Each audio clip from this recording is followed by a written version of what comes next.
Bonsoir tout le monde. On est très content de la tenue de cette masterclass. C'était une idée de la directrice en accord avec Alain de travailler sur un échange entre des pianistes qui voudraient participer à la masterclass et puis Alain et que cet échange-là soit public. Et c'est une façon aussi d'appréhender une dimension très importante, mais néanmoins peu répandue en Algérie, celle de l'interprétation. En fait, ce qu'il y a de formidable dans cette masterclass, c'est on va dire la dimension pédagogique. On va savoir de quoi on parle. C'est quoi l'interprétation d'un morceau de piano, voilà. Moi, ça me touche beaucoup parce que j'écoute très peu de musique classique, mais quand j'écoute, aujourd'hui, ce qui m'intéresse le plus, c'est de voir qui exécute. C'est-à-dire, donc, par exemple, je t'en ai pas parlé à toi, Alain, mais j'avais écouté le Requiem de Mozart, mais j'ai trouvé que le Requiem de Karl Böhm, je crois, était un des plus lents, et j'ai trouvé ça fantastique. J'avais préféré ça à celui de Karajan, je crois. Et donc j'avais l'impression que j'avais touché un peu du doigt le pourquoi du comment de l'interprétation. Donc c'est si important que, au fait, c'est aussi important que le compositeur. Et Alain va vous détailler un peu le programme de l'après-midi. Donc sans trop bavarder, je vais te laisser le soin de nous présenter l'échange. Merci. Bonjour tout le monde. Donc aujourd'hui, deux pianistes se sont présentés. Ce sont des pianistes qui ont beaucoup travaillé et qui ont eu du courage, parce que pour affronter un public en tant qu'étudiant, qu'élève, c'est quand même très difficile. C'est une chose, voilà, c'est un vrai défi en quelque sorte. Et avec ce qui va être joué et de la manière que ce sera joué, nous allons tous ensemble essayer de comprendre qu'est-ce qui se passe et quelles sont les choses qui ont de la valeur dans le jeu pianistique. Alors, quand nos deux pianistes, quand la première pianiste aura fini sa pièce, on va rentrer dans le sujet et tout le monde pourra poser les questions qu'il voudra et on cherchera ensemble les tenants et les aboutissants. Et maintenant, nous allons donc écouter Batoul. Batoul va nous interpréter donc une pièce de Mozart qui est la 8e sonate. Alors un applaudissement pour Batoul.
pièce, je vais commencer par une chose qui est très importante.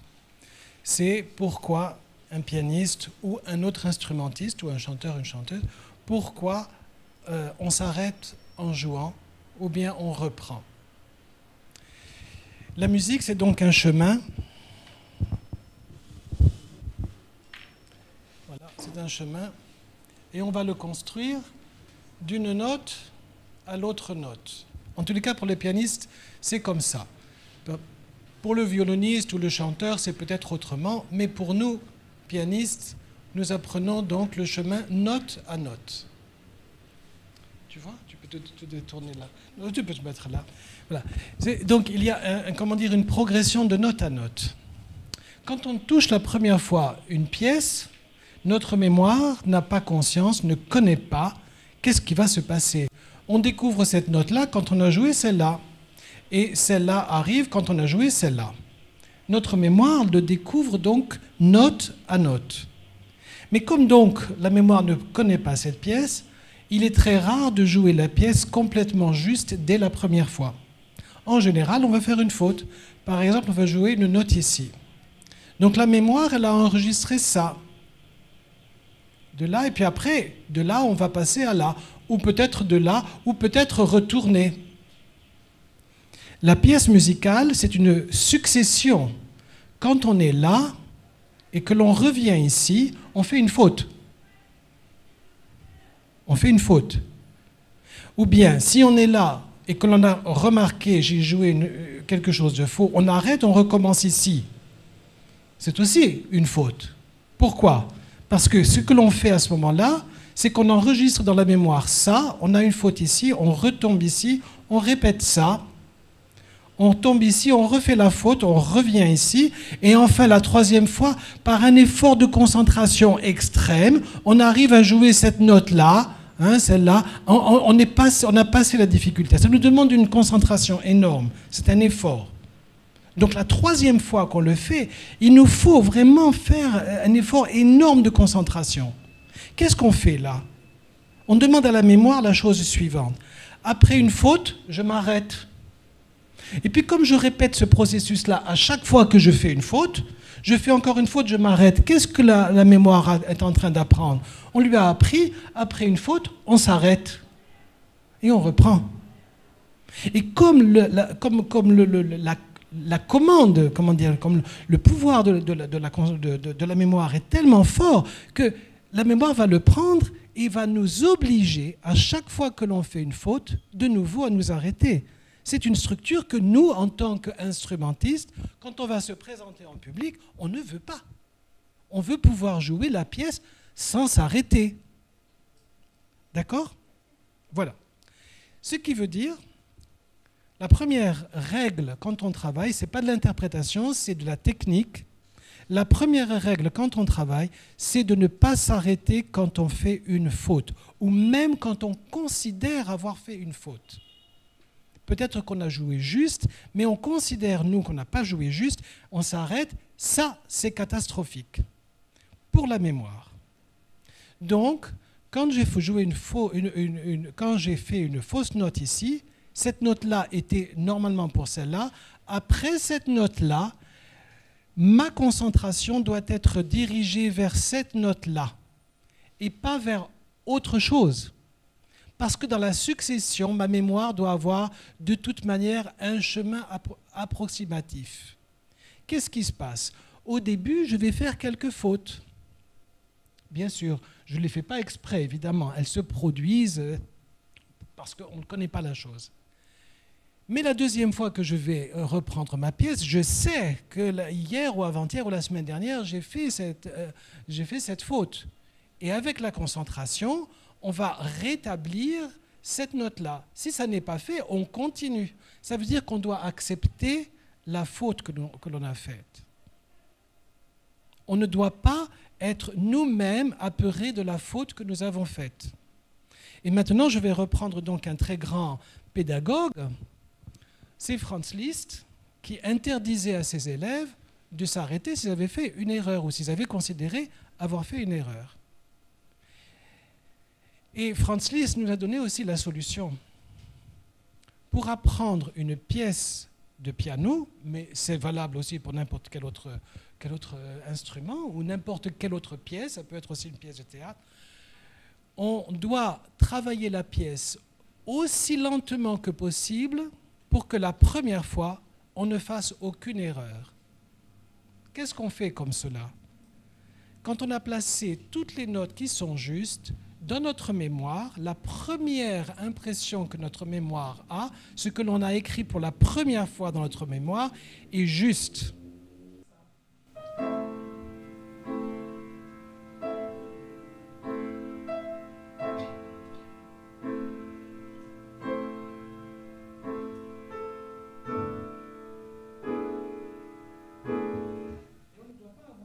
C'est la clé du premier travail que l'on doit faire au piano. Le pianiste qui n'a pas la patience de travailler cela extrêmement lentement, il n'aboutira pas. Il n'aboutira pas. Chopin nous disait, la vitesse de travail, la vitesse d'étude, elle est tellement lente que les voisins ne doivent pas savoir la connexion qu'il y a entre une note et une autre note. Ils ne doivent pas comprendre de quoi il s'agit. C'est ça la lenteur, la vitesse de travail. C'est de celle-là dont il s'agit. Donc nous, qui sommes plus petits que Chopin, nous avons le devoir d'écouter ce que les maîtres nous ont dit. Voilà, ça, c'est très important. Quand on continue à jouer, quand on a fait cette faute-là, et que l'on continue à jouer vers cette note-là, qu'est-ce qu'on est en train d'apprendre dans la mémoire? Notre mémoire est en train d'apprendre la chose suivante. Si j'ai fait une erreur, je vais me débrouiller pour me rattraper par la suite. Donc chercher la note juste après une erreur, c'est toujours la meilleure option. On n'est pas, par terre parce qu'on a fait une erreur. La mémoire l'apprend, j'ai fait une erreur, et bien je continue. Et maintenant, je retourne vers Franz Liszt. Franz Liszt disait, l'erreur va disparaître si on nie l'erreur. Ça veut dire que si intérieurement, on considère avoir joué juste. Si j'ai fait une faute, à l'intérieur, mon attention va dire à ma mémoire, non, c'est cette note-là que j'ai jouée, même si j'ai joué faux. Pourquoi? Parce que le corps fait toujours ce que nous pensons. Si je pense aller au métro, je ne me dirige pas vers le bus. Mes pieds vont m'emmener là où j'ai pensé aller. Et même si pour une fois je suis allé vers le bus, ah bien sûr, mais je vais aller vers le métro, je vais corriger tout de suite. Sans me faire plus que ça comme drame. Et donc, si je pense comme ça, j'écris dans ma mémoire la note juste par mon attention, et finalement, à un moment, mon corps, ça veut dire mes doigts, pour le pianiste, les doigts, la main, mon corps va faire ce que j'attends que ma mémoire fasse. Ça, c'est une commande que l'on doit écrire dans notre mémoire. C'est très difficile, ça prend du temps. Surtout quand on a appris avant que l'on s'arrête et que l'on reprend. Quand un enfant commence les cours de piano, le professeur doit le laisser jouer jusqu'à la fin, même s'il a fait des erreurs. C'est au professeur de relever où est-ce qu'il y a eu des erreurs et d'en parler par la suite. Mais si dès les premières leçons, un enfant est stoppé dans son jeu, on a déjà écrit dans sa mémoire qu'il faut s'arrêter après qu'on a fait une faute. Et ça, c'est catastrophique quand on est finalement devant un public. Dès le début, dès le plus jeune âge, l'enfant doit apprendre à accepter ses erreurs et petit à petit, avec son attention, il va les dépasser. Voilà, ça c'est très important. C'est plus important que l'interprétation. Parce que l'interprétation, quelqu'un aura une idée et quelqu'un d'autre aura une autre idée. Mais au niveau du jeu, que cette idée-là soit la bonne ou pas la bonne, que cette idée, il faut la donner et donc on n'a pas à s'arrêter quand on joue. D'accord ? Encore un dernier détail avec cette méthode-là. Cela veut dire, et ça c'est Liszt qui l'avait aussi imposé à ses élèves, cela veut dire que lorsque je vais jouer la première note d'une pièce, je dois la jouer jusqu'à la dernière. Je ne dois pas m'arrêter, aller boire un café ici et revenir ici penser à mes radis. Non, Il faut que j'ai suffisamment de temps, donc je dois planifier. Si je le joue très lentement, eh bien j'aurai 20 minutes. Il faut que j'ai mes 20 minutes pour 2 pages. Eh bien, j'ai joué la première note, je vais jouer jusqu'à la dernière, parce que je suis en train d'écrire ça dans ma mémoire. Ma mémoire est invisible, mais elle commande tous mes actes. Et maintenant, on va passer donc à des approches de l'interprétation.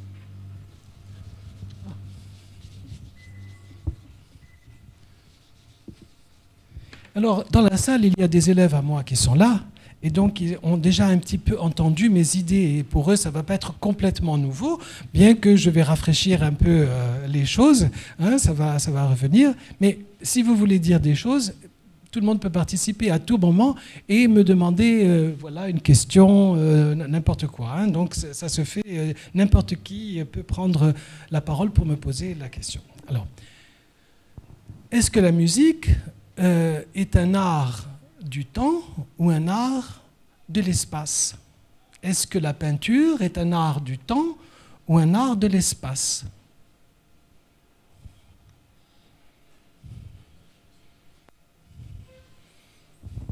Personne n'a d'idée sur ça. Le temps. C'est un art du temps. La musique est un art du temps. Et la peinture, c'est un art de l'espace. Alors, quand on regarde une œuvre, hein, nous avons ici un tableau. Est-ce qu'on le voit en un instant, absolument tous les détails? Non, il nous faut du temps. On va rentrer dedans, on va regarder, on voit des figures, mais on voit d'abord ces figures-là, ensuite d'autres figures dans les figures, des couleurs qui sont dans d'autres couleurs, des formes. Hein. Là, il y a un masque, là, et ça nous prend du temps. On ne voit pas le tableau en un instant, en un passage. Il nous faut un moment entier. Il faut du temps pour voir un tableau. Donc, c'est un art de l'espace, en effet, parce que c'est sur une toile, c'est grand, mais c'est aussi un art du temps. On ne peut pas dire que la peinture, c'est un art de l'espace seulement. C'est le premier aspect que nous avons, et la musique aussi. Dans le premier aspect que nous avons, c'est un art du temps. Mais si on réfléchit bien, la musique va faire vibrer tout l'espace dans lequel nous sommes, et la vibration générale agit sur nous. C'est dans l'espace qu'il y a la vibration. C'est dans l'espace qu'il se passe un phénomène acoustique physique, c'est-à-dire, d'accord? C'est dans cet espace dans lequel je me trouve, donc la musique est un art du temps et de l'espace. D'accord? Alors dans la musique, dans une partition, comment on écrit l'espace? Alors qu'est-ce que c'est l'espace pour le pianiste? Qu'est-ce que c'est que l'espace pour le pianiste? L'espace pour le pianiste, c'est ça. C'est les 88 touches que nous avons, c'est ça l'espace pour le pianiste. Hein? Alors l'espace, c'est représenté par une position, une note et une autre. Ce sont deux points dans l'espace. Ce sont 2 points dans tout ce que le pianiste peut agir dans l'univers. C'est son univers, ce sont ces touches-là. Comment on note ça dans la partition? Comment est-ce que ça va écrire? Les clés? Les clés, c'est une référence pour savoir où se trouve ma note, hein, la clé. La portée, c'est sur ça ce que je vais poser. Mais la portée, exactement, la portée, c'est déjà une image de notre espace. Hein? Nous avons les 5... Il n'écrit pas, hein? Je vais prendre le papier. Hein? Excuse-moi, Nassim. Hein? Voilà. Hein? Donc la portée, c'est déjà... c'est ça ce qu'il n'écrit pas. Oh là là. C'est la première fois qu'on m'a fait un masterclass, donc c'est pas parfait. Hein? Voilà. Donc la portée, c'est un rassemblement de 5 lignes. Voilà. Je ne vais pas faire l'historique de la portée. Hein? Il y a beaucoup de gens qui ont parlé de cela, mais bon, on prend ce que nous connaissons. La portée, c'est déjà l'espace. Chaque note ici se réfère à une touche là. Donc la portée, c'est déjà une approche de l'espace. Quand on place ici la clé de sol, Cette note-là va être le Mi, et donc ça veut dire que je vais avoir ce point de l'espace, ce point de mon univers qui va vibrer. Mais ça, c'est un point. Comment je vais encore faire sentir? C'est une approche, ça. Comment je vais écrire vraiment, finalement? Comment je vais faire pour avoir 2, 3, 5 points de l'espace? Comment je l'écris?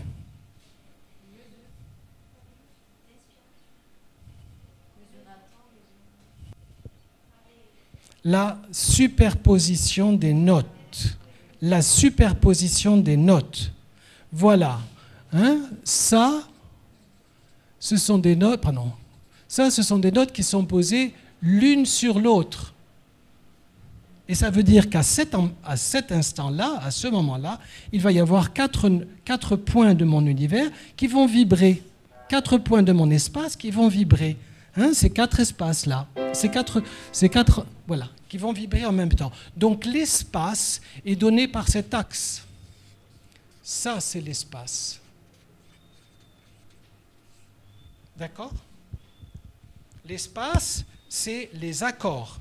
Quand j'ai un accord, je travaille sur l'espace. Je travaille sur ce qu'il y a dans mon entourage. Et l'autre axe, qui est bien sûr cet axe-là, c'est quoi? C'est le temps. Là, j'ai l'espace, la succession de la position des notes, et là, je vais avoir le temps. Il se trouve qu'en musique, il y a 2 façons de suivre le temps. Quelqu'un peut le dire? Le rythme, oui, le rythme, c'est quelque chose qui est pam, pam, pam. Avec une note de bon espace, je peux avoir un rythme. Hein? Je n'ai pas besoin d'avoir 2 points de mon espace différents. Le rythme, c'est essentiellement quelque chose de temporel. Le rythme, c'est quelque... Mais comment je vais le noter? Comment je vais le noter? Par la mesure. Voilà. Alors, les barres de mesure, c'est quelque chose qui fait référence au temps. C'est quelque chose qui fait référence au temps. Mais on comprend très bien que la barre de mesure, c'est quelque chose de très rigide. Si on regarde une partition et qu'on pouvait éliminer les notes, on verrait que les barres de mesure sont plus ou moins toujours écrites à une distance semblable. Sauf quand il y a beaucoup de notes, alors là on pousse la barre pour remplir la mesure. Hein? D'accord? Donc elles ont toutes à peu près la même mesure. D'accord? Mais ça c'est extrêmement rigide. Et si on suit le rythme, on ne sort pas de cette rigidité. Pam, pam, pam, pam, ou bien 1, 2, 3, 1, 2, 3, c'est rigide. Il existe une autre manière, plus souple, d'écrire le temps dans la musique. Et c'est quoi? Là? L'armure. Alors l'armure, ce sont les dièses et les bémols à la clé. Ça, c'est la mesure. 3, 4, ça, c'est la mesure. Ça, c'est ça. Hein. Là, j'ai donc 3 temps. Hein. Voilà, 3 noirs. Les figures de notes, c'est aussi... Les figures de notes sont très rigides. Les figures de notes sont statiques. Elles valent ça, elles ne valent pas moins, elles ne valent pas plus. Ah oui, le rubato participe à ça, bien sûr. Voilà, le rubato participe. C'est une indication qui travaille sur le temps. Hein, on dit, voilà, vous allez jouer plus lentement. Donc là, le temps va se distendre. La deuxième façon d'écrire le temps dans la musique, c'est le phrasé. Et le phrasé, c'est une liaison musicale. C'est ça. C'est ça. C'est le phrasé musical. Mais le phrasé musical, ça veut dire la liaison musicale, peut tout à fait commencer au milieu d'une mesure et se poursuivre très longtemps jusqu'à, par exemple, là. Ou bien là, ça dépend de comment la phrase musicale va être présentée, va être donnée. Donc il y a 2 manières d'écrire le temps. Il n'y a qu'une manière d'écrire l'espace, c'est la superposition des notes. Ça, c'est l'espace. Et il va y avoir 2 manières de noter le temps. La première, c'est la mesure ou la valeur des notes. Et la deuxième manière, c'est la liaison musicale. La liaison musicale, c'est quelque chose de très souple et de très riche. Qu'est-ce que nous disent les mesures? Elles nous disent il y a des temps forts et des temps faibles. C'est extrêmement monotone. C'est extrêmement monotone. 1, 2, 3, 1, 2, 3, 1, 2, 3, 1, 2, 3. On a du mal à imaginer que, comment dire, on écrive une pièce de musique uniquement pour avoir cette sensation-là tout le temps jusqu'à la fin. C'est difficile de le penser. On peut imaginer que c'est un cadre, mais on doit rester dans ce cadre. Ça devient extrêmement monotone. C'est là où nous allons introduire l'interprétation. Qu'est-ce qui a plus de valeur? La mesure ou la liaison musicale? C'est la liaison musicale. Voilà. Alors Batoul a joué quelque chose ici très très bien. Elle nous a joué ça comme ça.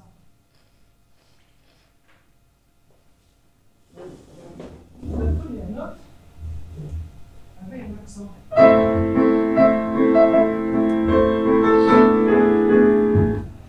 me suis trompé?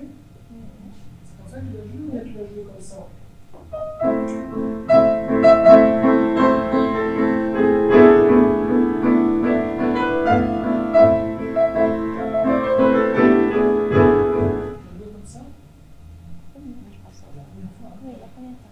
D'où est venue cette idée-là? Qu'est-ce que tu as choisi au départ? On en revient. Qu'est-ce que tu as choisi au départ? Tu as choisi un accent ici ou pas? Tu as choisi un accent ou pas? Tu as choisi un accent. D'où vient ce choix? C'est par habitude? C'est par mimétisme? C'est par mimétisme. Mais il a écrit un papier, Mozart. Il a composé, il a noté ça. Donc toi, tu as joué comme un autre qui a joué. Alors tu as trouvé un bon pianiste au départ. Voilà. Mais, je vais te prendre... Est-ce que cette note-là a un accent? Je n'ai pas un crayon là. Est-ce que cette note-là a un accent? Pourquoi non? Pourquoi non? Oui, ce mi-là. Alors vas-y, joue-le encore, les deux premières mesures. Et regarde ce que tu donnes au mi.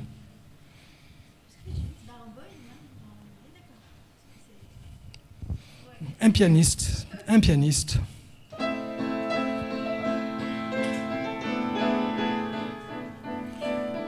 Qu'est-ce que tu as fait là? Avec un accent? Moi, je trouvais que non, tu l'as joué comme ça. Regarde. Tu as joué ce mi sans accent. Écoute bien. Maintenant, je vais jouer comme je veux jouer. Tu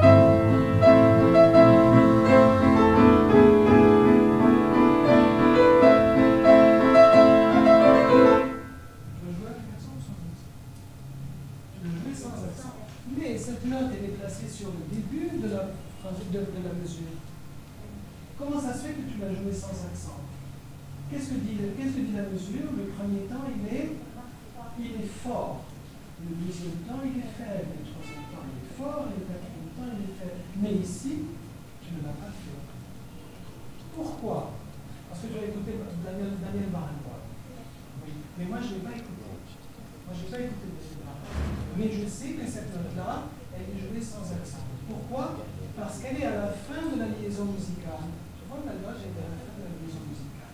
Alors, une liaison musicale, c'est un ensemble de notes qui se termine avec la dernière note ici, ou avec la note après la liaison musicale. C'est ou ça, ou ça. Ça dépend du contexte. Dans ce contexte-là, la liaison, tu le vois? Dans ce contexte-là, la liaison musicale se termine sur le mi, là. Oui. Et se termine sur le mi qui est là au premier. La liaison musicale s'arrête là. Tu le vois? Le mi, la liaison musicale s'arrête au mi. D'accord? C'est la fin de la deuxième mesure. On peut faire passer là. C'est la fin de la deuxième mesure. Ça veut dire que la première règle de la phrase musicale, c'est qu'on finit sans accent. Sans accent. La phrase musicale se termine sans accent. Quand je dis,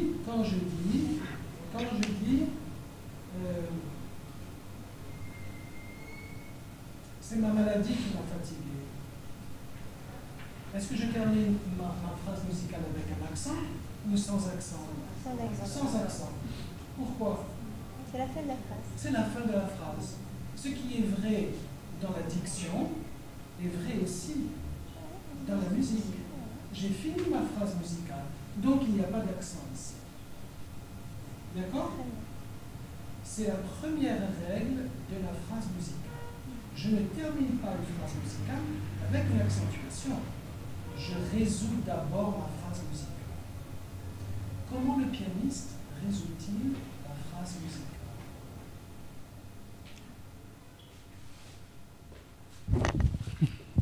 Merci. Comment le pianiste résout-il une phrase musicale? Alors, oui, je vais salir tout. Hein. Voilà. Regarde. Le pianiste n'a qu'une seule possibilité. Il joue les notes de la façon suivante. Ici, j'ai l'énergie et ici, j'ai le temps. Le pianiste a une attaque au départ. J'ai une certaine intensité de la note et après cette attaque, le son va décroître, comme ça. D'accord? Tout le monde peut faire l'expérience avec n'importe quelle note. Et le son décroît. Je n'ai pas la possibilité d'intervenir dans la décroissance de cette note, ici, ici, ici. Ce que le violoniste peut faire. Le violoniste, il peut démarrer sa note de 0, il le monte jusqu'à une certaine intensité, il maintient l'intensité, il le descend après. Et il peut faire ce qu'il veut, parce que ça dépend de la force de comment il pousse son archet sur la corde. C'est l'instrument parfait. Le pianiste n'a pas cet instrument-là. Le pianiste ne dispose que d'une seule possibilité, c'est l'attaque au départ. Pam. S'il joue fort, il est là. S'il joue faible, il est là. Donc on comprend qu'à la fin de la phrase musicale, il ne peut pas jouer fort. Il ne peut pas donner un accent. Mais ça, c'est quand même une attaque. Si je n'ai pas de son, même si je joue très, très légèrement, c'est une attaque. Elle est douce, mais c'est quand même une attaque. Je ne peux pas, en tant que pianiste, me désolidariser de l'attaque. Je n'ai que ça. Le doigt doit attaquer la touche. Il n'y a que ça. Donc, si je n'ai pas cette note-là avant et que je n'ai que ça, pour celui qui écoute, je n'ai pas résolu ma phrase musicale. Le pianiste est obligé d'avoir une accentuation avant pour pouvoir résoudre sa phrase musicale. Ça veut dire que la note qui est avant, elle doit avoir une accentuation. Ta ta ta ta ta. Ta, ta, ta, ta, ta, ta, ta, ta. Sinon, tu ne résous pas ta phrase musicale. D'accord? C'est très important. Nous avons là une approche de l'interprétation, comment l'interprétation va se construire. Ça n'est pas une approche technique. Ce n'était pas le thème d'aujourd'hui. Hein. Le thème d'aujourd'hui, c'est pas... Je n'ai pas parlé de la technique dans la main. La cinétique, les doigtés, les exercices et tout ça. Non, dans le titre d'aujourd'hui, c'est comment on construit une interprétation dans la musique. Voilà. Alors maintenant, je vais faire une parenthèse dans la liaison musicale et je vais dire la première étape qu'un pianiste est obligé de faire, tout instrumentiste et à la limite tout chanteur, la première chose qu'il doit faire, c'est de poser les notes qu'il va devoir jouer. Et il ne va pas s'intéresser, a priori, au départ, il ne va pas s'intéresser à tout ce qui va être ajouté autour des notes. Ça veut dire les liaisons, le forte, les crescendo, les nuances, les rubato, tout ça, c'est pour plus tard. Il a besoin de mettre le chapelet des perles. Il va placer les perles les unes après les autres avant de finaliser son collier. Autrement, il va poser le squelette avant de poser les organes. Hein, si on pose d'abord les organes, c'est un amas de viande et pas plus. Et il n'y aura pas de structure. La structure va venir du squelette. Si le squelette est bien posé, on pourra rajouter la vie dedans. Le squelette en musique, ce sont les notes. Si les notes ne sont pas conformes à ce que l'on veut, on peut oublier l'interprétation plus tard. Donc la première tâche, le premier travail, ce n'est pas l'interprétation, on pose le squelette. Le deuxième travail, ce sera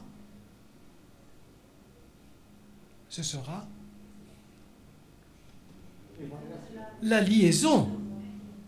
Hein, la liaison, c'est juste après que l'on a posé notre squelette, la liaison, ce sont les organes. Les organes, c'est ce qui va donner la vie. C'est ça ce qui apporte l'énergie, qui va fonctionner. Hein, on comprend donc une phrase musicale par rapport à ce que la liaison va apporter. Oui, voilà, c'est ça. C'est ça ce qui va donner de l'âme.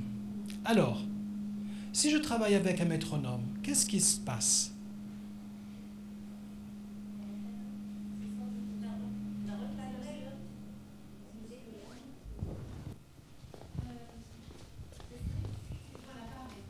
C'est carré. C'est très carré. Qu'est-ce que fabrique le métronome ?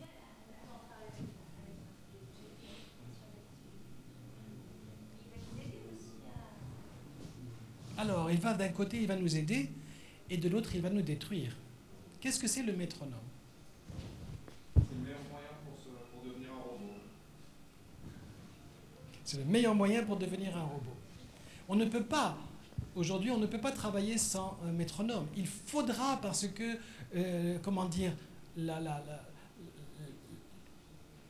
je dirais, l'esprit du temps d'aujourd'hui, derrière cet esprit, il y a l'action du métronome. Le métronome a agi dans notre culture. Hein, il a produit un effet. Et donc, nous, on ne peut pas jouer comme il y a 3 siècles sans métronome. Parce qu'aujourd'hui, si on ne travaille pas les pièces avec métronome, on va échapper à ce contexte global. On n'a pas le choix. Mais il faut travailler intelligemment avec le métronome. Qu'est-ce que fait le métronome ? Le métronome, c'est ça. Voici le temps et l'énergie. Alors le métronome, il nous donne à chaque temps, voilà, à chaque instant du temps, ça, hein, pam, pam, pam, etc. C'est quelque chose de très régulier. Le temps que nous avons ici est le même que celui qui est ici. Ça veut dire que le métronome, il ne nous apprend pas à respirer. Déjà que la main ne respire pas, alors si en plus on travaille avec le métronome, on va être très loin de suggérer qu'une phrase musicale respire. Hein. D'accord ? La première chose, c'est qu'il nous apprend à donner donc tous les temps très rigoureusement. On échappe à la valeur de la liaison musicale. Mais le pire, c'est pas ça. Le pire, c'est la régularité dans l'énergie. C'est que ça, c'est toujours la même hauteur que ça, toujours la même hauteur que ça. Ça veut dire que la régularité va être intégrée dans notre mémoire, pas seulement de façon temporelle, mais aussi de façon énergétique. Ça veut dire qu'on a ça toujours.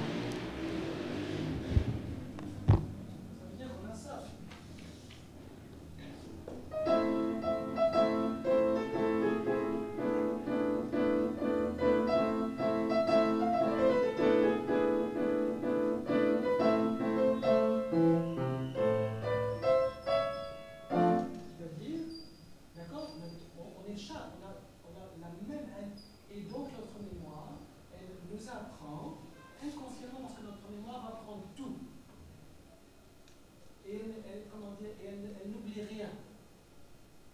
Elle nous apprend donc à donner automatiquement, la mémoire nous apprend donc à donner automatiquement les énergies, toujours la même énergie.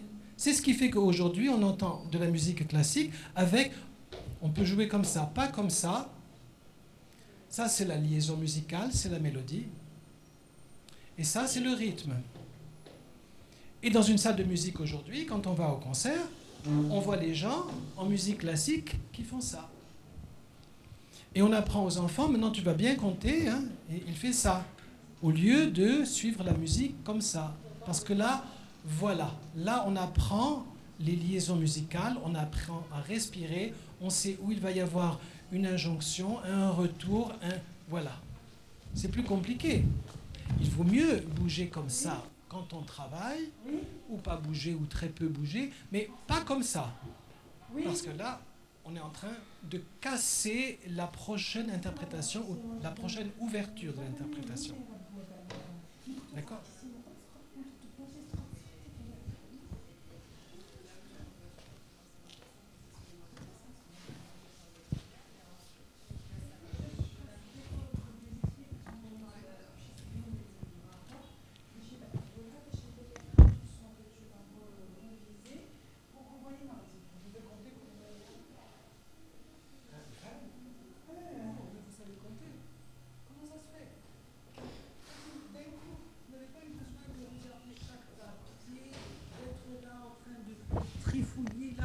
J'ai 500, et là j'ai 2000, et là j'ai aussi 2000, et je compte 2000 plus 2000. Je n'étais pas en train de faire ça. Comment ça se fait? Comment ça se fait? Comment ça se fait? Voilà. Eh bien, quelqu'un qui sait compter avec l'argent, il sait compter là aussi. On ne sait pas compter 1, 2, 3, 1, 2, 3, 1, 2, 3, 4, 5, 6, 1, 2, 3, 4, 5. On ne sait pas compter comme ça? Oui, un enfant, il ne sait pas. On a 12 ans, on ne sait pas. On a 20 ans, on ne sait pas encore complètement. Mais on a 25 ans, 30 ans, ça y est. Hein. Donc ça, 1, 2, 3, on l'apprend quand on est jeune. Ça nous casse l'interprétation quand on a 30 ans. Par contre, apprendre à compter, on va toujours le faire. Et si je ne l'ai pas bien fait à 12 ans, à 15 ans, ça va être réglé. Si je le joue comme ça à 12 ans,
alors quand on travaille avec le métronome, parce qu'on travaillera avec le métronome, il faut se souvenir de cette régularité. Et il ne faut pas en être l'esclave. Ça veut dire que l'on sait, le métronome va me donner cette énergie-là, mais je vais éviter de le faire au piano. Et on travaille avec le métronome un peu. Il ne faut pas que ça nous casse les respirations, les rubati, hein, les sostenuti. Ça ne va pas nous casser ça. C'est juste une aide pour vraiment être rigoureux dans... Voilà, on le travaille un peu. Aujourd'hui, je commence une pièce, elle est longue, elle est difficile. Je travaille avec le métronome 4 jours et je m'arrête pour 6 mois. Et après, je reprends un peu le métronome pour aller un peu plus vite. Hein, je le travaille encore 4-5 jours et je m'arrête pour 6 mois. Et plus non. D'où vient le métronome?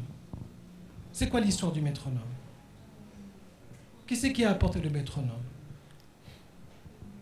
C'est un ingénieur suisse qui a trouvé le métronome et il a donné cette découverte-là à un public.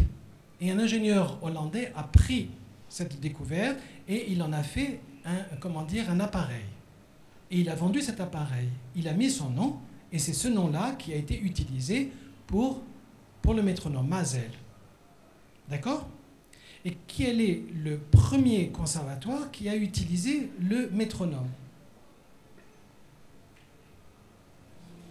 Alors, qu'est-ce qui se passe en France de particulier au XVIIIe siècle, à la fin du XVIIIe siècle?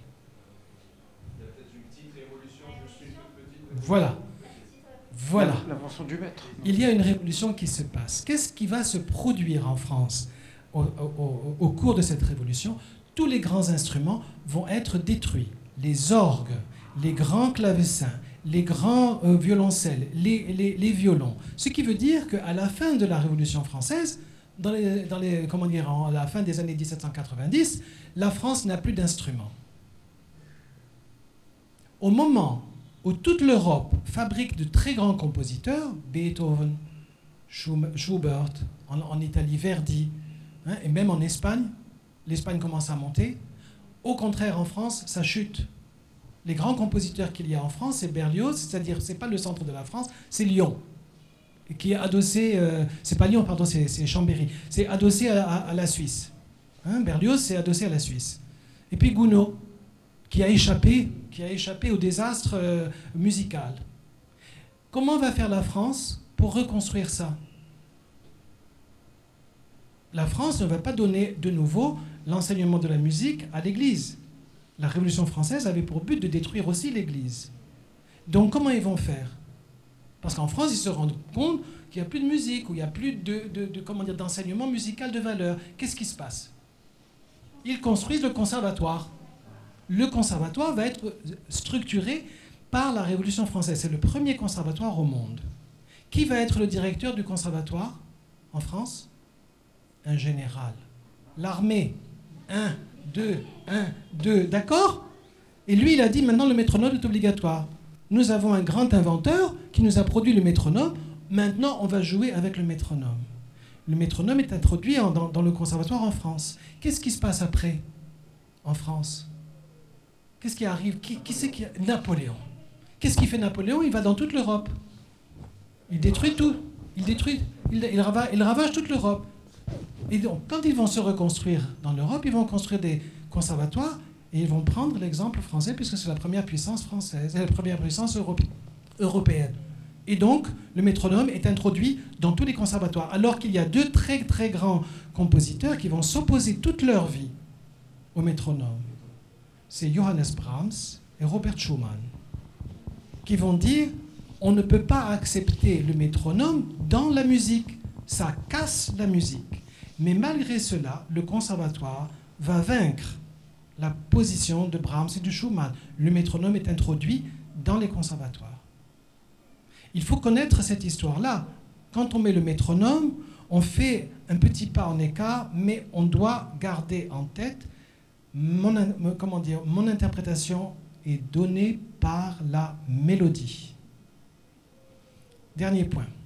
Après, on passera à Nassima. Deux points encore. Qui va apporter la notation de la liaison dans la musique? Ceux qui savent. Qui va apporter la notation de la liaison dans la musique? Avant Mozart, comment on écrit la musique? Avant Mozart, c'est le baroque. On est dans le baroque. Comment le baroque est-il écrit? Par quel moyen on écrit la musique au baroque? Yeah? Oui, mais c'est les notes, hein, c'est noté. C'est appelé ABCD, mais ça, c'est le Nord qui a appelé ça comme ça. Hein. Dans le Sud, c'est Do, Ré, Mi, Fa, Sol. À l'époque baroque, la liaison n'est pas écrite. Les nuances ne sont pas écrites. Les signes d'interprétation comme le point, le sforzando, le trait, tout ça, ce n'est pas écrit. La seule chose qui est écrite, c'est la note. La note est posée sur la portée. C'est la seule chose qui est écrite. En quelque sorte, le baroque ne nous donne que le squelette. Et le premier compositeur qui va écrire systématiquement la liaison musicale, hélas, pas dans cette sonate, je t'ai expliqué pourquoi. Après, je dirai pourquoi à tout le monde. Donc, c'est Mozart qui va introduire l'écriture de la liaison musicale de façon systématique. Quasiment avec la première sonate de Mozart, on aura la liaison musicale. Ça veut dire que lui, il avait déjà compris que c'était la liaison musicale qu'il fallait suivre. Et il nous l'indique de façon quasiment comme un pédagogue. Il nous le dit, voilà, la liaison musicale, elle est là maintenant. Maintenant, elle est là. Elle est transformée, elle va là. Hein? Et après Mozart, plus aucun compositeur va écrire comme le baroque. C'est fini.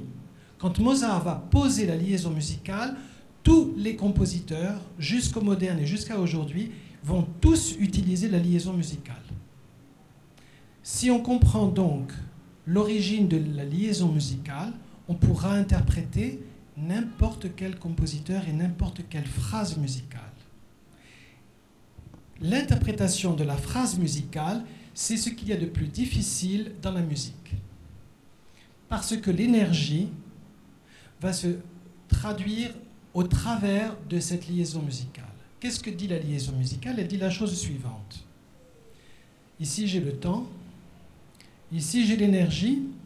La phrase musicale, c'est ça, n'est-ce pas? C'est-à-dire, pas beaucoup d'énergie ici, pas beaucoup d'énergie ici, et l'énergie, elle est au centre de la phrase musicale. Ça veut dire qu'il faut conduire l'énergie de la phrase musicale vers ce point et après aller à la détente de la phrase musicale. D'accord? Et conduire l'énergie vers ce point, ça veut dire qu'on a déjà vu où il y a la particularité de la phrase musicale. Où est-ce que je vais mettre mon énergie? D'accord? Et après, je vais donc aller vers la détente de la phrase musicale. Comment je vais le faire? La règle que je vous l'ai donnée aujourd'hui, on a un accent à la note, à l'avant-dernière note de la phrase musicale, et l'avant-dernière note, elle est résolue. Ça, c'est la première règle. Elle n'est pas rigide, parce que la phrase musicale n'est pas quelque chose de rigide. Elle est toujours vraie quand il n'y a aucun autre signe. Mais de temps en temps, il y a des signes. Et de temps en temps, je peux décider, au contraire, comme interprète, je prends la responsabilité de le faire autrement. Je veux une accentuation à la fin. Et là, j'ai mis mon accent à la fin de la phrase. Je l'ai décidé moi. D'accord? Voilà. Et maintenant, on va applaudir Nassima, qui nous a aussi préparé quelque chose.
Merci Nassima, merci. Hein, voilà, bravo, bien, c'est difficile. Hein. Et en plus, cette pièce demande d'être souple quand on va le jouer, souple dans les muscles, je veux dire, ne pas être crispé. Et cette pièce est difficile. Voilà, hein, quand on joue en public, on sent combien c'est dur. Hein. Oui, oui. Oui, voilà. Mais bien. Alors, je vais quand même te demander de retourner au piano. Hein, et de me dire, puisque maintenant tu as entendu quelque chose, de me dire ta propre analyse, sur la phrase musicale à la main gauche. Oui, la première phrase, la toute première phrase, on est au début donc. Hein, voilà, la première phrase, elle commence avec ça. Voilà, tu vois, oui. Alors, qu'est-ce que tu penses de cette note-là? Eh bien, voilà. Ben, tu vois, il n'y a pas de phrase musicale avant. Parce qu'il y a... Voilà, ça ce sont des... Voilà, c'est la prolongation. Hein. La première phrase musicale, c'est à la main gauche, ça c'est... Alors, voilà, comment va être cette note-là? Accent ou pas accent? Alors maintenant, on va, puisqu'on est au début, on va parler du début. Quand je dis quelque chose, est-ce que ce que je veux signifier, je l'ai dit au départ ou plus tard?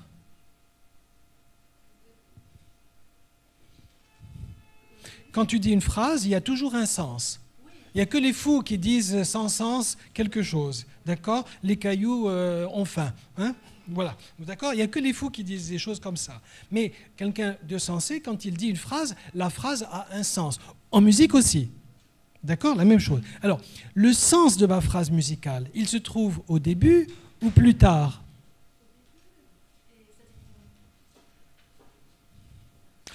Au début, j'ai dit le sens de ma phrase. C'est comme ça que tu parles, toi? Ah, c'est au courant de la phrase. C'est au fil de la phrase que tu racontes que la signification apparaît. D'accord? Donc, en principe, tu ne cries pas au début de la phrase. Tu le dis, tu vas crier par la suite. Oui. Je t'ai dit que je n'aime pas les pommes de terre. Hein? Et je n'aime pas les pommes de terre. Voilà, tu sens, c'est le pas. Hein? Il t'offre des pommes de terre, pas, ça suffit. Il a compris, il n'aime pas les pommes de terre, hein, celle-là. Hein? Voilà. Il a écrit Chopin. La première phrase musicale, elle commence sur le sol dièse. Est-ce qu'elle a un accent, cette note? Non. La phrase musicale. Eh bien voilà, elle n'a pas d'accent. Et regarde maintenant. Cette phrase-là qui arrive ici, tu vois, ici, cette phrase musicale, c'est ça, hein? C'est ça. Hein, et pas ça. D'accord? Maintenant, passons à la deuxième. Est-ce que cette note a une accentuation? La première note de la deuxième phrase musicale. Non. Non, joue-le. Que la main gauche. À partir de là, tout si tu veux. Joue-le. Comme... Mi, do, voilà. Do, di, do, do. Vas-y, tout. Do. Vas-y. Ah oui, tu l'as joué exactement comme ça. Tu ne t'es pas caché. C'est très bien. Tu as remarqué. Tu as donné un accent ici. Justement ici, on entend l'accent ou au début? Essaye de comprendre. Il y a une phrase musicale qui est écrite. Est-ce qu'il y a un signe écrit là? Est-ce qu'il y a un signe qui est écrit là? Non. Donc, pas d'accent. Normalement, la phrase musicale, elle commence sans accent. Alors maintenant, je vais parler de... Voilà, pas d'accent ici. Mais c'est très difficile. Tu l'as joué avec un accent. Où est-ce que tu vas mettre l'accent? Ici. Au sol dièse, exactement. Da. Essaye. C'est difficile, hein? Hein, ça doit être ça la phrase musicale. Pardon, Nassima, pardon. Je vais me mettre là. La phrase musicale, elle doit être ça. Hein? Sol et pas au mi. Et pas ça. D'accord. C'est lourd. Oui. C'est lourd. En plus, ça alourdit le jeu. Voilà. Qu'est-ce que tu fais là? Tu marches comme si tu avais une béquille. Pam ta ta ta ta ta pam ta ta ta. D'accord? Le métronome t'a donné la béquille. Et maintenant, tu ne peux plus te défaire de la béquille. C'est comme quelqu'un qui a une béquille. Après, je dois marcher sans béquille. Comment je vais faire? Mais, maintenant tu as compris. pour que ma première note, alors tu vas te tourner comme ça, tu vois aussi le tableau, pour que ma première note soit sans accent, tu l'as compris tout de suite, Nassima, et tu vas le dire à tout le monde. Hein, j'ai donc mes notes, voilà, la première, voilà. Pour que ma première note là, j'aurais dû écrire la phrase 2, 3, 4, 5, sol, voilà. Hein, j'ai sol dièse, do, mi, do, sol dièse, etc. C'est pas, hein, voilà. Pour que ma première note, sol dièse, soit sans accent, qu'est-ce qu'il faut que je fasse? Vas-y. Non, rien qu'avec les signes. Je ne parle pas de technique. Aujourd'hui, que l'interprétation. Hein. Comment on le fait, ça c'est technique. Et là, bien, c'est une leçon particulière. Hein. Comment on va faire? Il me faut donner un accent à la note suivante. Parce qu'au piano, j'ai toujours ça. Hein, l'énergie là. La première note, elle a une attaque. Et la deuxième note aussi. Je vais suggérer que la première note est sans accent si la deuxième est accentuée. Écoute, ma première note, tu vas la ressentir non accentuée parce que ma deuxième a un accent. C'est-à-dire le contraste. Oui. Le pianiste n'a que le contraste, il n'a que la suggestion parce qu'il a des attaques. C'est pas comme le violon. Le violon, il va conduire vraiment l'intensité au fil du temps. Nous n'avons pas cette possibilité-là. Nous avons un bœuf. Un bœuf. Et nous devons, avec ça, suggérer que nous avons l'étoile. Lui, il n'y a que les attaques. Et nous n'avons que les attaques. Une fois qu'on a attaqué la note, nous ne pouvons plus rien faire. Si la note a été mal attaquée, la phrase est fichue. D'accord? Voilà. Donc ici, tu as compris. La main, voilà. Voilà. Après, je te donnerai des trucs techniques. On va finir la leçon pour aujourd'hui ici. Merci. Alors, d'abord, est-ce qu'il y a des questions? Est-ce qu'il y a des remarques, des commentaires, voilà. Est-ce que quelqu'un veut dire quelque chose? Il a une question pour autre chose.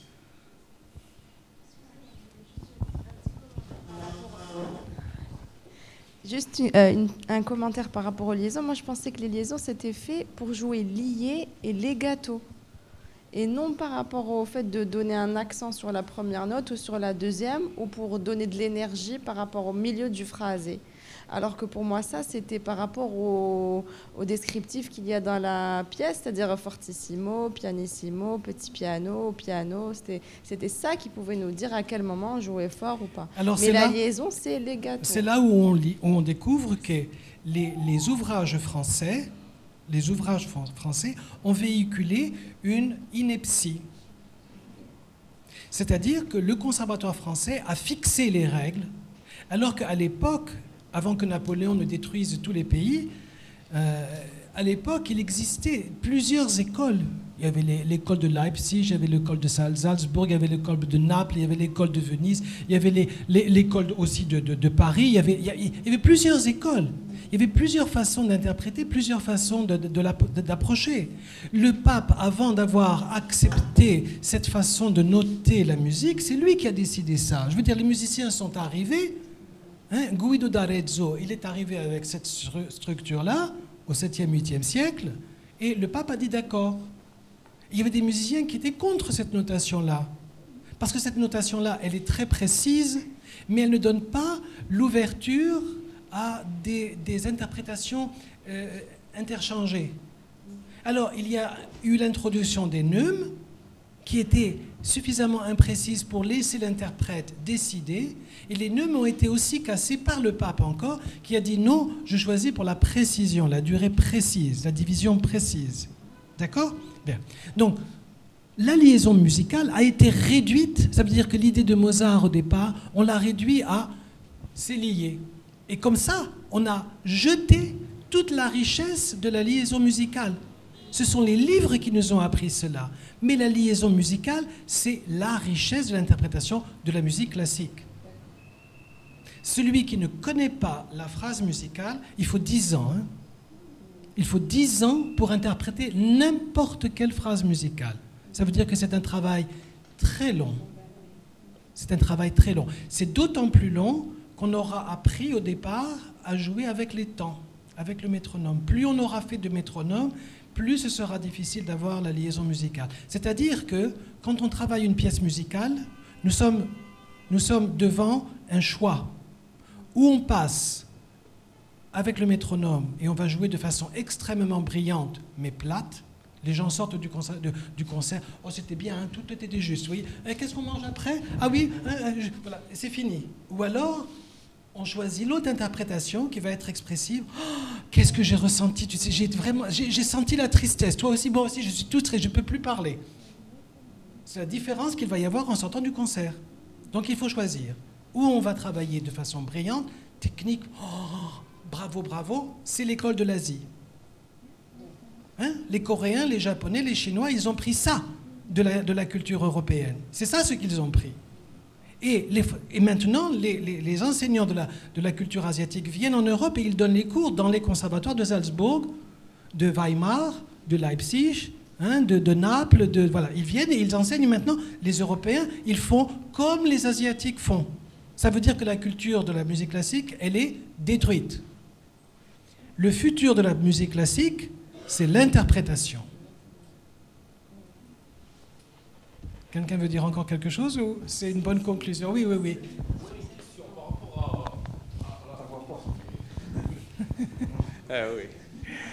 J'aurais une question par rapport à la liberté d'interprétation. Oui.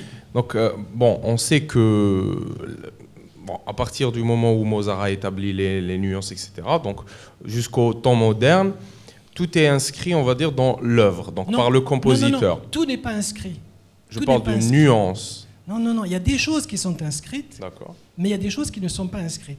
La phrase musicale est assez souple pour laisser à l'interprète, au moment même où il va jouer en public, il peut changer son idée au moment où il va jouer en public. Ça veut dire qu'il va il va travailler sur ses muscles, ça c'est purement technique. Il va travailler sur ses muscles de telle façon qu'il va à tout moment pouvoir décider, c'est ce doigt-là qui va maintenant donner l'accent, c'est ce doigt-là qui va maintenant le donner, c'est l'autre doigt, etc. Parce qu'il aura travaillé suffisamment pour instantanément fixer l'accentuation à ce doigt-là ou à un autre doigt.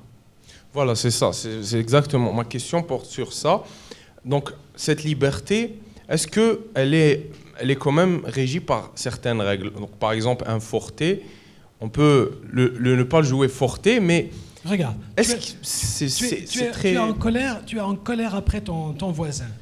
Tu peux te mettre. Oui, ça suffit, je veux plus ça. Mais tu dis, tu sais, hein, je veux plus de ça. Hein. Tu as deux façons de dire ta colère.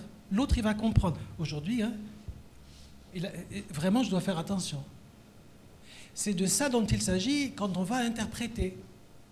Tu vas choisir toi-même, en fonction de comment tu vas traduire ce passage-là. C'est-à-dire que écouter Daniel Barenboim pour décider, nous, de notre interprétation, c'est ce qu'il ne faut pas faire. Oui. C'est son interprétation à lui. Moi, je le connais et je ne suis pas d'accord. Mais qui je suis pour aller juger Daniel Barenboim, hein? D'accord? Moi, je l'interprète d'une autre manière. D'accord? Voilà. La phrase musicale est suffisamment riche pour nous sauver des robots. Ça veut dire ceux qui nous emmènent vers une interprétation robotisée, normalisée, eh ben, ils nous emmènent vers... qui c'est qui va applaudir ça? Qui c'est qui va sentir même quelque chose?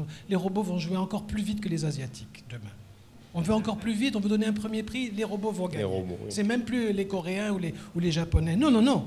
C'est pas de ça dont il s'agit. La musique, c'est pas ça. Oui, on a besoin pour certains effets d'aller à une certaine rapidité, bien sûr. Mais la phrase musicale est assez riche pour donner à chaque interprète sa façon de le traduire.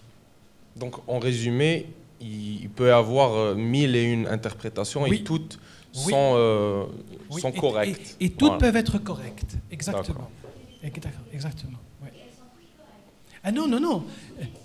Non, quand quelqu'un n'a pas de force d'interprétation, il ne va pas traduire la colère, la tristesse, la joie, la peine, la prière. Il ne pourra pas, parce qu'il ne l'a pas ressenti, il ne l'a pas vécu. Mais quelqu'un qui est armé d'un bagage, comment dire, digital et d'un bagage d'interprétation, il va pouvoir décider de je vais le donner comme ça. D'accord ? Donc tout est permis enfin, tout est permis tant que l'émotion est traduite. Voilà, mon professeur, il me disait, par le compositeur. Voilà, mon professeur, qui était un fou, il me disait, il faut être convaincant. Voilà la clé. Si tu donnes une phrase, tu dois être convaincant. Tu dois convaincre. Ta phrase, elle doit apporter véritablement la signification que tu lui donnes. Si l'autre n'a pas compris ça, tu dois recommencer. Et même si tu es au podium, hein, si ça n'a pas été intéressant, tu dois recommencer. En fait, si on n'arrive pas à séduire, Oui. c'est qu'on n'a Oui. pas... Oui. C'est comme une sorte de séduction, Oui. je pense. Oui. Enfin, à mon avis. Oui, c'est ça, c'est ça. Moi, à l'aise, mon cas, non, je n'aime pas. J'ai un certain très longtemps que l'idée, il faut faire sortir la colère en soi. Le problème chez moi, il n'y a pas assez de colère. Donc, du coup, on se pose des questions. Vous posez des questions à ce l'école. Si, par exemple, est-ce que cette partition, par exemple, lui valait le coup d'être... Je ne voyais pas l'intérêt d'être coléreux dans cette partition par rapport à une autre. C'est-à-dire, je me forçais à être colérique, même si je n'avais pas assez d'énergie, par exemple. Ou peut-être, par exemple, à un moment donné, elle me disait, alors donc tu es, on va dire, segmenté certaines partitions, mais pas d'autres. Alors, c'est bien de comprendre qu'il s'agit de colère. Ta-da, da, da, da, ta, ta, ta, ta, ta. Ça, c'est pas quelque chose de triste ou de sentimental ou de pensif. Hein. On sent, il y a une énergie, il y a une brutalité, surtout avec Mozart, on ne s'attend pas à ça. Hein, c'est presque beethovenien, ça, d'accord ? Voilà. Hein. Mais il faut d'abord comprendre cela. Ensuite, quand on a compris, il faut le traduire. Il faut le donner à l'autre. Comment je vais faire ? Ça, c'est le travail de l'interprète. C'est notre travail pianistique. C'est ça ce qu'il nous faut travailler. La technique va venir après. Si je pense que c'est de la colère, mes doigts vont le faire. Mon corps fait toujours ce que je pense. Si je me mets au piano et que je suis tout à fait joyeux, tout tranquille, ta ta ta ta ta ta ta ta ta ta, c'est tout à fait autre chose. D'accord ? Mais est-ce que ça va donner une fausse interprétation ? Ah ben, la musique, elle est pour tout le monde. Elle est pour tout le monde. Mais tu sais, si tu joues ta ta ta ta ta ta ta ta ta ta, tu peux aussi jouer une autre chose qui se prêtera beaucoup plus facilement à ça et qui aura eu comme but justement ça. Tu as des pièces de Mozart qui sont pour ça. Hein, qui sont basées sur ça et qui sont idylliques, je dirais. C'est l'étoile, c'est cristallin. Voilà, il a composé dans ce sens-là. Et donc, cet effet-là, tu vas l'avoir, mais alors prends une autre pièce dans ce cas-là. Si c'est ça ce que tu veux donner, ben, tu prends les pièces qui sont adaptées pour ça. Ou lire aussi le background comme vous me l'avez dit tout à l'heure, l'origine en fait de cette sonate. Oui. C'était en fait le décès de sa mère. Oui, c'est ça. Donc il fallait vraiment se mettre à la place. Voilà. Sa mère est morte à Paris, est morte à Paris. Lui, il était à Paris. Paris a été une épreuve dans sa vie parce c'était justement le Paris avant la Révolution française. C'était donc une France où il y avait beaucoup de problèmes déjà. Il tombe là-dedans, il n'est pas bien accueilli, il ne se sent pas à l'aise. Il va écrire beaucoup de pièces. En fait, la musique l'aura quand même inspiré, il va écrire beaucoup de variations. Toutes les variations vont être écrites de façon baroque, ça veut dire sans les liaisons et sans les nuances et sans les accents. Toutes les variations qu'il va écrire en France vont être comme ça, vraiment le squelette, comme s'il avait... plus tard, je vais le voir, je vais le reprendre plus tard. Maintenant, je suis à Paris, j'écris, j'entends, je fais quelque chose, et plus tard, je le verrai, plus tard, il est mort. Il n'a pas pu le temps de le revoir, donc on n'a que le squelette. Et cette sonate, c'est un petit peu comme ça. Hein, il a juste écrit quelques liaisons, mais pas partout. D'accord ? Donc il faut retrouver cela. Mais on n'a pas besoin de la vie d'un compositeur pour comprendre son œuvre. On n'a pas besoin. La 9e symphonie de Beethoven, c'est la joie, hein, c'est l'amitié entre les peuples, c'est la solidarité, la fraternité. Et lui, il était malade, il était sourd, son neveu s'était suicidé, Et c'était tout à fait le contraire. Et il a composé quelque chose où c'est vraiment, il faut écouter la 9e symphonie jusqu'à la fin pour se rendre compte comment il a trouvé tout ça. Hein, on est transporté, c'est la vie, c'est quelque chose qui nous emmène. Voilà, voilà. Donc, ce que je veux dire, c'est pas la vie c'est le texte, ce qu'on va lire, comment on va le lire, et en faisant les phrases musicales, on trouve l'interprétation. Même si on ne sait pas que Beethoven était sourd, qu'il était malade à ce moment-là, on va lire sa partition et on va découvrir, ah, c'est de ça dont il s'agit. D'accord ? Encore une dernière... On s'arrête là pour aujourd'hui. Merci à tous alors.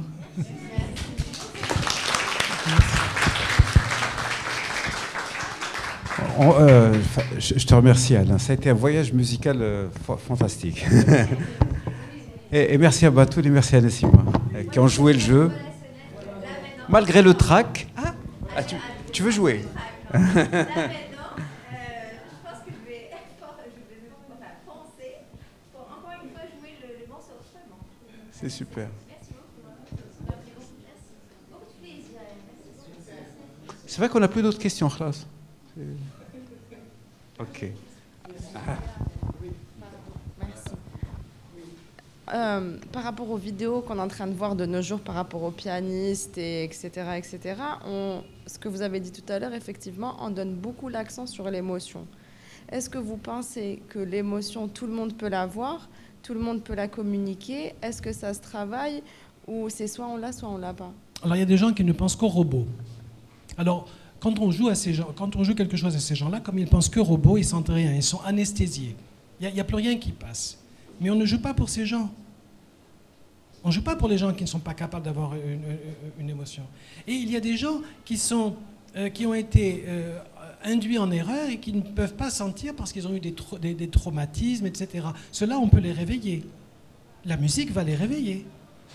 Aujourd'hui, quand on entend une musique joyeuse, ou une musique triste, ou une musique colérique, ou une musique dansante, comme il y a le métronome derrière, et que tout est devenu, ce sont des fonctionnaires. Le métronome fabrique des fonctionnaires. J'ai joué toutes les notes au bon temps, pam, pam, pam, je suis tranquille, j'ai donné toutes les notes, j'ai joué la musique. Mais il ne transporte aucune émotion. À la fin, c'est brillant, mais est-ce que c'est triste ? Est-ce que c'était mélancolique? Est-ce que c'était joyeux? Est-ce que c'était dansant? Est-ce que c'était une prière? Est-ce que c'est une contemplation? On ne sait pas. Est-ce que c'était cristallin? Non, les gens sortent et tu as joué cette musique-là ou cette musique-là. C'est ça qui en ressort à la fin. C'est là où l'interprète doit jouer son rôle. Et c'est là où... Et même, je dirais, les conservatoires d'aujourd'hui, comme ils sont assoiffés de la vitesse, ils ont fabriqué des pianistes qui vont très, très, très, très, très vite. Ils ont comme professeurs des techniciens de la main. Ils savent comment la main doit se porter, doit se faire pour pouvoir jouer le plus vite. À celui-là, il a 2 secondes. Ah, c'est lui le premier. Hein. C'est lui, il joue plus vite. Hein. Oui, le premier prix, c'est là. Mais il s'agit de philosophie. Il ne s'agit pas de rapidité.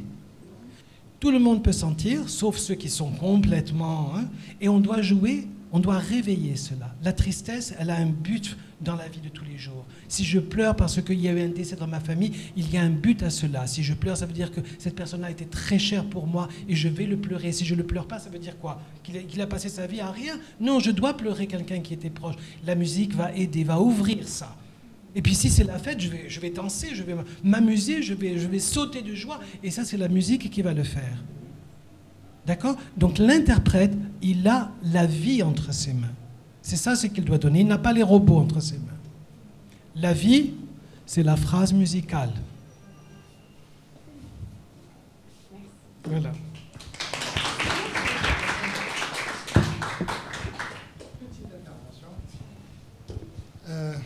Merci à tous d'avoir assisté à cette superbe masterclass. Merci à Alain. Alors, moi, je suis complètement profane par rapport au piano. Quand même mélomane, donc j'écoute. Je ne pratique pas. Déjà que pour moi, c'est un instrument qui est relativement difficile, pour moi, hein, je parle pour moi, de mon point de vue. Le fait de coordonner les deux mains et tout, c'est un petit chouïa compliqué, pour ne pas dire... un grand chouïa. Mais alors, sur le tableau, j'étais complètement perdu Perdu, non, je comprenais, mais c'est quand même super compliqué et super rigide. Alors là, je m'étale. L'intervention, c'est quoi? C'est par rapport à la musique en général, pas que le piano, même juste la voix. La musique ne s'écoute pas, la musique se vit. Et un artiste, il ne transmet pas que des émotions. Alors un artiste, ça peut être une toile. Hein. Avoir des émotions, oui, ok, on peut avoir des émotions, de la tristesse là. Mais l'artiste, le plus, c'est de nous faire vivre ça. C'est pas juste une... Et c'est pour ça que, comme disait Alain, à la sortie d'un concert, c'est toutes nos cellules qui sont en train de vibrer. Et là, je ne parle pas des 5 sens. On en a beaucoup plus. C'est au-delà. C'est plus qu'un ressenti. C'est plus que... On n'arrive même pas à mettre un mot sur notre état, qu'il soit physique ou psychique. Donc voilà, c'est-à-dire, la musique se vit. Et quand on est sur un instrument comme le piano, déjà, on s'éclate, bien sûr. Il y a une certaine rigueur, il y a un côté académique que j'aime pas trop. Le truc, c'est quoi? C'est qu'on laisse aussi notre instinct. Il faudrait qu'on soit en complète communion avec l'outil. Voilà. Merci à vous. Merci à vous. Sinon, j'ai une information bouleversante à vous livrer. Le 7 décembre, il y a un récital avec Alain Escudero, Artissimo. Le 7 décembre. Le 7, oui. Voilà, donc... Bsif Joe. Le 7 décembre, voilà. On va communiquer, bien sûr, le programme. Ah, certainement. C'est ouvert de mon côté, voilà. Moi, je ne veux pas imposer à Artissimo quoi que ce soit. Et puis en janvier, il y a une surprise normalement. Janvier 2024, on va rendre hommage à Mozart. C'est son anniversaire. On est en train de travailler dessus. Voilà. Ça doit être votre pianiste préféré. Non, c'est pas non, c'est pas un pianiste, c'est un compositeur. Hein. Enfin, c'est un pianiste-compositeur. Non, mon compositeur préféré, c'est Beethoven. Hein, c'est Beethoven, hein, faut pas confondre. Mais c'est Mozart, au niveau pédagogique, qui apporte les clés de tout. Parce que quand on a compris Mozart, on va pouvoir comprendre tous les autres compositeurs. Tous les autres compositeurs, on va les comprendre depuis Mozart jusqu'à nos jours. Et le baroque, il va nous aider à le retrouver. Donc Mozart va nous apprendre tout ça. Aujourd'hui, je sais qu'il y a une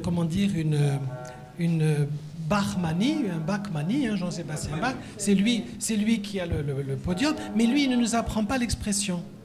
Il est mental. C'est quelqu'un de mental. Donc, si on n'a que le mental, on peut jouer Bach. Mais si on n'a que le mental, on ne peut pas jouer Mozart. Ah ben Chopin, c'est le fils de Mozart. Hein, Chopin prend justement, voilà, hein, d'accord, hein, il prend, donc voilà.